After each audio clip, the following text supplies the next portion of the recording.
નમસ્કાર દર્શક મિત્રો, સાવરકુંડલાની રફતારમાં આપનું સ્વાગત છે। ભાવનગર જિલ્લાના સિહોર તાલુકાના કરકોલિયા ગામે આજે પીજીવીએસએલ કચેરીની ગંભીર બેદરકારી સામે આવી છે કે જ્યાં શાળા નજીક જીવતા તાર મૂકી દેવામાં આવ્યા છે લીમડાના ઝાડ સાથે અને બાળકોના જીવ જોખમમાં મૂકી દેવામાં આવેલ છે। સિહોર તાલુકાના કરકોલિયા ગામે પીજીવીએસએલની બેદરકારીનો જીવલેણ નમૂનો આપ જોઈ શકો છો। કરકોલિયા પ્રાથમિક શાળાને અડીને આવેલ લીમડાના ઝાડ સાથે જીવતા વીજળીના તાર સીધા બાંધી દેવામાં આવ્યા।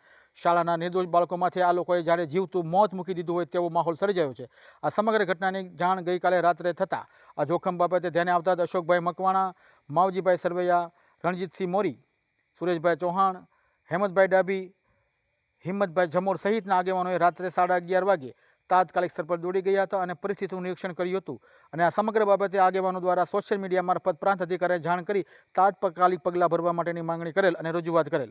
આગેવાનોની માંગ છે કે બાળકો અને ગ્રામજનોના જીવ જોખમમાં મૂકતા પહેલાં આ ખુલ્લા તાર તાત્કાલિક હટાવવામાં આવે। જો આ ઘટનાના સંદર્ભમાં કોઈ હોનારત સર્જાશે તેની સંપૂર્ણ જવાબદારી સરકારની અને પીજીવીએસએલ રહેશે તેવું પણ અંતમાં આગેવાનો દ્વારા જણાવવામાં આવેલ છે।